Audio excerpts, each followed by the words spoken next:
Madame, monsieur, bonsoir. À la une de cette édition du mardi 3 avril, la campagne présidentielle qui fait étape dans le département avec la venue hier soir de François Fillon devant 1200 militants UMP au théâtre de Champagne.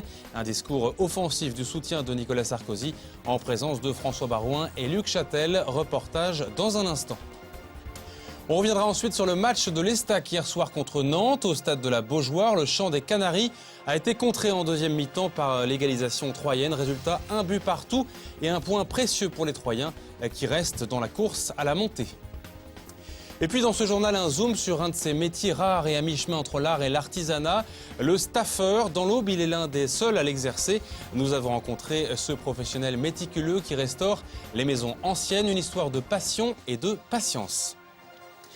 Mais d'abord, cette information qui concerne une fois de plus la route et ses dangers. On a appris cet après-midi qu'un motard espagnol était décédé sur l'autoroute A5 à hauteur de Beuret, peu avant 17h près de Bligny, dans le secteur de Bar-sur-Seine. Une déviation a été mise en place et la circulation a été interrompue pendant quelques instants sur les deux sens. Dans le sens Dijon-Paris, c'était le sens de l'accident. C'est un couple d'une cinquantaine d'années. La femme est encore consciente ce soir suite à cet accident, donc survenu vers 17h. À 3 semaines du premier tour de la présidentielle, la campagne prend un tour plus offensif de part et d'autre. Et le Premier ministre, en visite hier soir à Troyes, n'a pas dérogé à la règle. Dans le théâtre de Champagne archi-comble, François Fillon a non seulement soutenu le candidat de l'UMP, Nicolas Sarkozy, mais aussi frappé sur son adversaire du PS, le tout en présence de François Baroin et de Luc Châtel, deux maires ministres champardonnais. Compte rendu de la soirée avec Jonathan Boisset. C'est sous les drapeaux et les cris des militants UMP qu'ont été accueillis François Fillon et Luc Châtel. Un meeting de soutien au candidat Nicolas Sarkozy où tous se sont montrés confiants. Nous sommes mobilisés et déterminés. Vous voyez, vous l'avez vu d'ailleurs. Hein, on le voit. Excusez-moi. Quels sont les points forts de la campagne? N'oubliez pas les handicapés mentaux. Vous êtes confiant, monsieur le Premier ministre? Vous m'avez entendu. Pressé de partir, le Premier ministre a tout de même rempli la salle. Un théâtre de Champagne rempli à ras-bord. À la tribune, les orateurs ont attaqué leurs adversaires et surtout François Hollande. Le changement pour lui, c'est tout le temps. Il a fait de ce slogan son réveil matin. Il faut changer le matin, il faut changer le midi, il faut changer le soir. On rentre maintenant dans le moment de vérité de cette campagne et que les gens commencent à le voir et à le lire. Justement, dans la campagne de Nicolas Sarkozy, parce que là vous nous parlez des points faibles de François Hollande, dans la campagne de Nicolas Sarkozy, les points forts?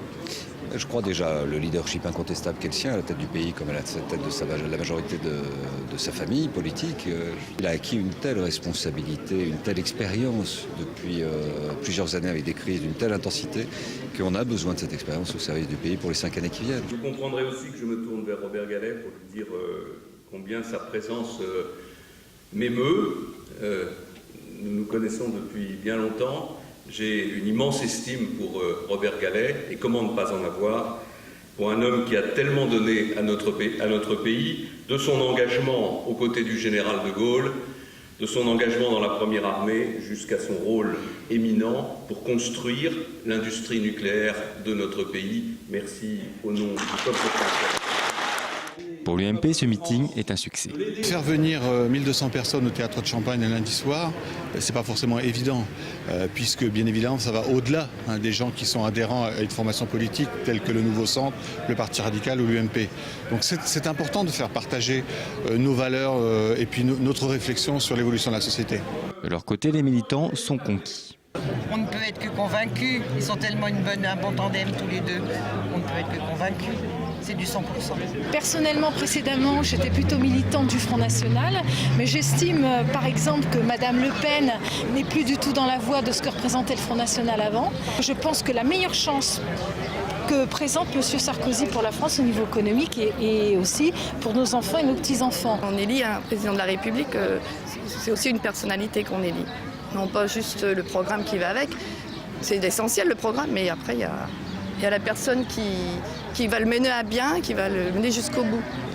On espère en lui et en nos valeurs, travail, famille, nation. Vive la France!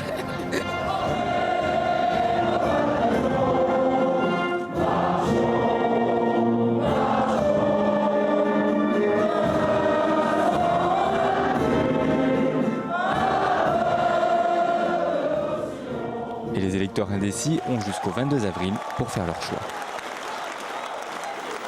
Et j'ajoute que 20 minutes après le début de ce meeting, un jeune activiste anti-corrida a tenté de brandir une banderole dans laquelle il s'était enroulé avec plusieurs autres jeunes gens. D'ailleurs, il a été immédiatement sorti du théâtre par le service de sécurité avant d'être placé en garde à vue pendant 2 heures. Il n'aura donc pas eu le temps de faire passer son message et dénoncer l'inscription de la corrida au patrimoine culturel de la France, effective depuis janvier 2011. Notez enfin qu'une centaine de manifestants des partis de gauche ont eux été tenus à distance par 2 quarts de CRS hier soir.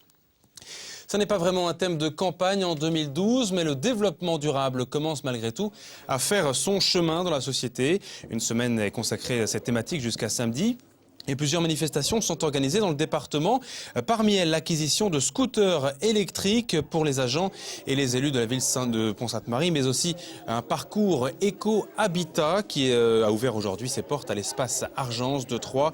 Un parcours éco-habitat qui permet aux jeunes tout simplement de voir un petit peu quels sont les gestes pour éviter de consommer l'énergie ou la gestion des déchets. On écoute justement l'une des enseignantes présentes cet après-midi au micro de Cyril Tavernet. En fait, c'était un petit peu en continuité de ce qu'on avait déjà travaillé en sciences. Les enfants avaient déjà travaillé sur le tri des déchets et nous avons participé à une animation sur le tri des déchets. Ça a fait un petit peu un rappel et je me suis rendu compte qu'il y avait besoin de rappeler régulièrement les choses parce qu'il y avait encore quelques erreurs de tri.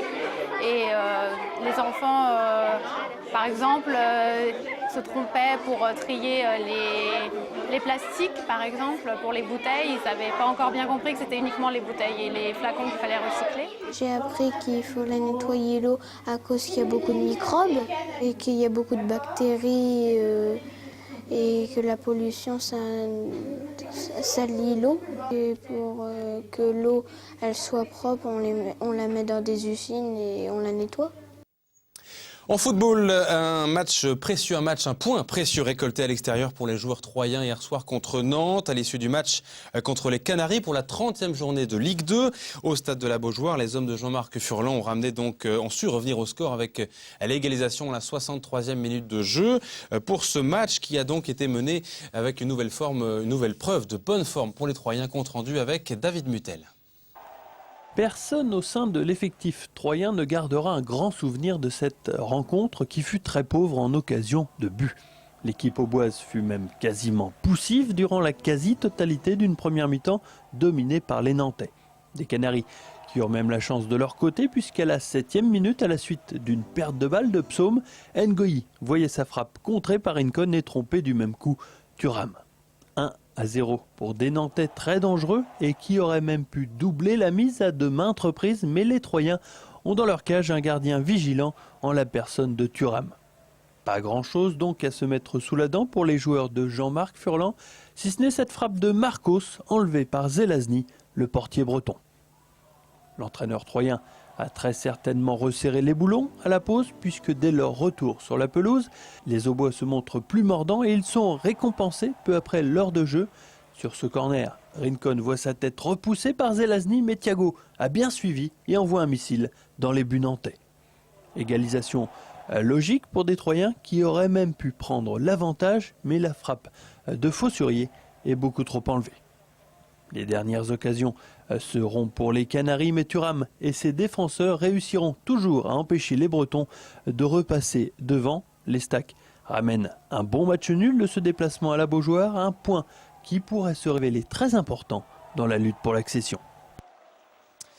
Et justement, maintenant, on parle d'un tout autre sujet. Il s'agit d'un zoom à présent sur une profession plutôt rare, dont même le nom ne vous dira peut-être rien. Le staffeur, comprenez, restaurateur de moulures en plâtre pour maisons anciennes. Cet artisan au bois a le talent modeste, on va en parler. Et pourtant, il aurait de quoi se vanter d'être l'un des derniers à pratiquer son art dans le département. Son savoir-faire est donc précieux. Sa technique lui permet de restaurer dans les règles de l'art. Il arrive à transmettre sa passion. Reportage avec Christian Viard. Untito est modeste, pourtant ses pairs considèrent son travail comme la haute couture des métiers du bâtiment. Untito est staffeur, tout commence par le dosage à l'œil et le brassage forcément manuel du plâtre avant de déposer une première couche sur un moule. À peu près de 3 mm de plein. Il a fallu 2 ans d'expérience pour que le geste soit sûr, avant d'enchaîner avec les étapes suivantes. Et maintenant, c'est le filasse. Il faut vous poser le filasse au milieu. Quand vous finissez, vous mettez le filasse et vous staffez encore. Et après, il faut bien appuyer. Parce que si vous ne venez pas bien appuyer, ça fait les boules après. Untito peut fabriquer environ 10 mètres de corniches par jour. C'est l'intérieur. L'intérieur, ce qui est caché. Et après, c'est l'extérieur, c'est ça. Ici, chaque moule est unique et nécessite une demi-journée de fabrication. Untito sillonne l'Aube et au-delà, Nancy ou Paris, pour des particuliers exigeants. Leur souhait, une restauration dans les règles de l'art. Les maisons là, c'est arrivé, c'est fait normalement l'isolation. L'isolation, le placo, le mur et tout ça, le plafond. Et après, se fabrique des corniches. Ils sont tout cassés et il faut se fabriquer la même corniche. Untito s'attaque également à des pièces plus complexes, comme des rosaces, même s'il en existe aujourd'hui sur le marché des pièces préfabriquées. Il y en a les supermarchés, mais en polystyrène, c'est pas la même. Ça. Parce que ça, c'est en plate, ça, c'est en vrai. Il faut ça aussi. Ça a les qualités. Les qualités, parce qu'avec de polystyrène et tout ça, pour faire le peinture après, c'est pas pareil. Aujourd'hui, les staffeurs sont devenus extrêmement rares. Pourtant, 2 apprentis sont en cours de formation afin de répondre à la demande. C'est pas du tout courant. Effectivement, il reste peut-être 2 à 3 entreprises d'un point de vue au bois qui pratiquent encore l'ornement. Je dirais que ce sont des travaux qui font appel à certains types de clients, certains types d'ouvrages, des prestations de qualité et de plus en plus rares. Voilà. Un métier devenu si rare qu'il pourrait rentrer dans la catégorie des métiers d'art. Untito lui garde les pieds sur terre et humblement, il a répondu oui à un de ses clients qui lui demande d'intervenir sur un chantier cet été dans son pays d'origine, le Cambodge. Fin de ce journal, à suivre la couleur du ciel. Pour les jours qui viennent, le soleil se maintient mais les températures restent plutôt fraîches. Demain, on évoquera l'avenir du cinéma L'Éden de Romilly. D'ailleurs, une manifestation est en cours devant les salles actuellement alors que le cinéma ferme ses portes ce soir faute de trésorerie. Aurélie Juigné est sur place pour Canal 32. Aurélie, bonsoir. Bonsoir Mathieu. Alors, quelle est l'ampleur de la manifestation qui se déroule devant vous actuellement ? Eh bien écoutez, il y a quasiment 200 personnes qui sont rassemblées ici devant le cinéma L'Éden. Ils bloquent la rue. Ils manifestent évidemment contre la fermeture du cinéma. Beaucoup m'ont confié leur tristesse et surtout leur colère face à cet événement. Donc on peut mentionner que d'après le maire, cette fermeture est temporaire, que le cinéma devrait réouvrir.